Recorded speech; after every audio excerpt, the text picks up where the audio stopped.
Contract वाली बहू। नरेश की माँ अपने बेटे से मिलने दिल्ली आ रही है।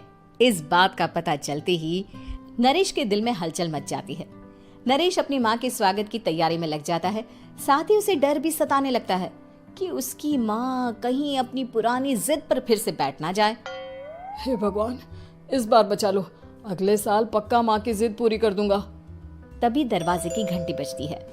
नरेश दरवाजा खोलता है तो सामने अपने मकान मालिक को देखकर हैरान हो जाता है, क्योंकि उनके साथ एक सुंदर सी लड़की भी थी। अब नमस्ते अंकल, कुछ काम था, मुझे बुला लेते। आपने क्यों कष्ट किया?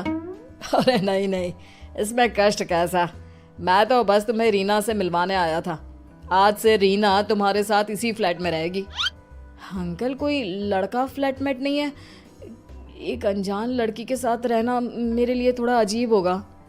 देखो नरेश, मैं तुम्हें पहले भी बता चुका हूँ कि इस फ्लैट में तुम्हें किसी ना किसी के साथ एडजस्ट करना ही होगा, या फिर तुम अकेले पूरे फ्लैट का किराया दे दो, मैं किसी को नहीं रखूंगा। नरेश अपने मकान मालिक की बात सुन के रीना के साथ रहने के लिए तैयार हो जाता है, पर अंदर ही अंदर उसे ये बात खाने लगती है कि वो अपनी माँ को क्या जवाब देगा जब उसकी माँ रीना के बारे में उसे पूछेगी। दिन बीतने लगते हैं। नरेश और रीना अच्छे दोस्त भी बन जाते हैं, पर अभी भी नरेश अपनी प्रॉब्लम का सलूशन नहीं ढूंढ पाता। एक दिन नरेश बहुत परेशान सा बैठा होता है। तभी रीना उसे पूछती है, क्या हुआ नरेश, तुम काफी परेशान लग रहे हो, सब ठीक तो है ना? हाँ सब ठीक है, बस एक छोटी सी प्रॉब्लम है। वो एक्चुअली 2 दिन बाद मेरी माँ मुझसे मिलने आ रही है।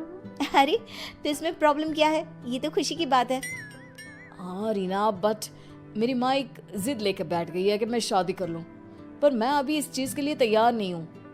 ऊपर से जब वो तुम्हें देखेगी तो 100 सवाल करेगी, क्या जवाब दूंगा?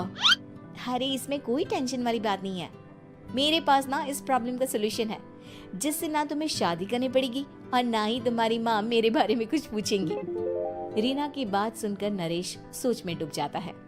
वो सोचता है कि रीना खुले ख्यालों वाली लड़की है, कहीं माँ को सच बता ना दे। नरेश को सोच में डूबा देखकर रीना कहती है, अरे क्या हुआ, किस सोच में पड़ गए? डोंट वरी, जैसा तुम सोच रहे हो ना वैसे कुछ भी नहीं है, मेरे पास एक प्लान है। मैं कुछ समझ नहीं पा रहा हूँ, कैसा प्लान? मैं समझाती हूँ।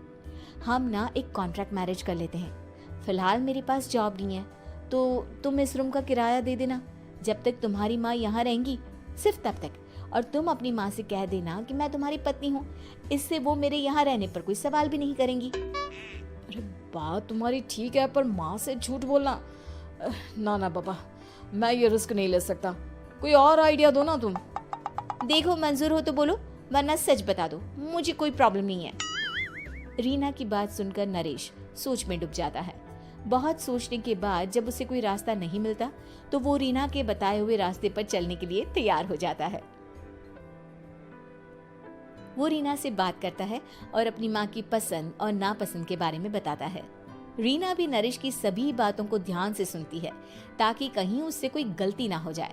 आखिर वो दिन भी आ जाता है जब नरेश की माँ उससे मिलने दिल्ली आ जाती है। नरेश अपनी माँ को फ्लैट पर लेकर जाता है। जैसे ही नरेश की माँ फ्लैट के अंदर जाती है, रीना उसके पैर छू लेती है। ये देखकर नरेश की माँ थोड़ी घबरा जाती है और नरेश से पूछती है, अरे बेटा नरेश, ये कौन है? माँ ये आपकी बहू रीना है। माफी चाहता हूँ, सब कुछ इतनी जल्दी में हुआ कि आपको बता ही नहीं पाया, इसलिए सोचा कि क्यों ना आपको सरप्राइज दिया जाए। अरे बेटा, मैं तो बस तेरा घर बसा हुआ देखना चाहती थी।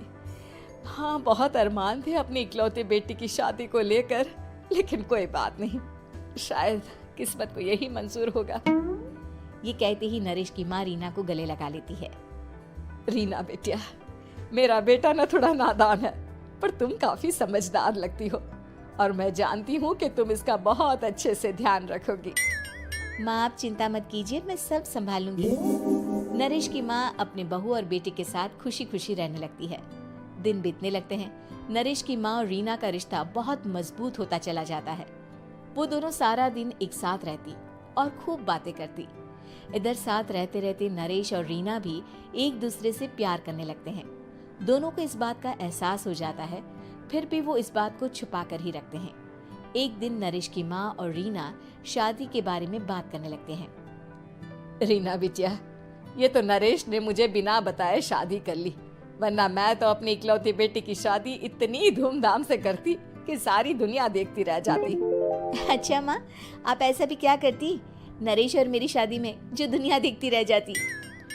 अरे बिटिया, एक माँ के अरमान तुम अभी नहीं समझोगी। मैं तो अपनी बहू को एक रानी की तरह लेकर आती और शादी भी बिल्कुल शाही अंदाज में करती, पर मेरे तो सारे अरमान ऐसे ही रह गए। खैर, मुझे तो अपने बेटे और बहू की खुशी चाहिए बस। ये कहते हुए नरेश की माँ की आंखों में आंसू आ जाते हैं। रीना भी ये सुनकर ख्यालों में खो जाती है, क्योंकि वो भी मन ही मन खुद को नरेश की पत्नी और उसकी माँ की बहू मानने लगी थी। शाम को जब नरेश ऑफिस से घर आता है तो रीना खुद को रोक नहीं पाती और नरेश के सामने उसकी माँ को अपने और नरेश के रिश्ते का सारा सच बता देती है। रीना की बात सुनकर नरेश की माँ दोनों से बहुत नाराज हो जाती है और घर वापस जाने की बात करने लगती है। तुम दोनों ने मुझसे सच छुपाकर बहुत ठेस पहुंचाई है मुझे। अब तुम लोगों के साथ नहीं रहना चाहती मैं, कल ही वापस चली जाऊंगी अपने घर। माँ, मुझे माफ कर दो, ये सब मैंने रीना के कहने पर ही किया है, वरना मैं भी आपको कभी ठेस पहुंचाने के बारे में सोच भी नहीं सकता। हाँ माँ, हमने ये सिर्फ आपका दिल रखने के लिए किया, प्लीज हम दोनों को माफ कर दीजिए। तुम दोनों ने मेरे अरमानों के साथ खिलवाड़ किया है, और वैसे भी मुझे अपने बेटे के लिए एक अच्छी लड़की ढूंढनी है, इसलिए मेरा यहाँ से जाना ही बेहतर होगा। माँ की ये बात सुनकर रीना खुद को रोक नहीं पाती। माँ, क्या मैं आपके घर की बहू बनने लायक नहीं हूँ? रीना की बात सुनकर नरेश हैरान रह जाता है। नरेश की माँ भी कुछ समझ नहीं पाती। मैं कुछ समझी नहीं, आखिर तुम कहना क्या चाहती हो? माँ, मैं वो नरेश से बहुत प्यार करती हूँ और साथ ही साथ मैं आपको भी अपनी माँ मान बैठी हूँ। आज जब आपकी बातें सुनी तो खुद को रोक नहीं पाई, इसलिए सारा सच आपको बता दिया। रीना की बात सुनकर नरेश की माँ की आंखों में आंसू आ जाते हैं और वो अपने बेटे नरेश और रीना को गले लगा लेती है। मेरे घर की बहू तो सिर्फ रीना बिटिया ही बनेगी। मैं आज ही तुम दोनों की शादी की तारीख निकलवा दूंगी, बस एक बार तुम्हारे घर वाले मान जाए।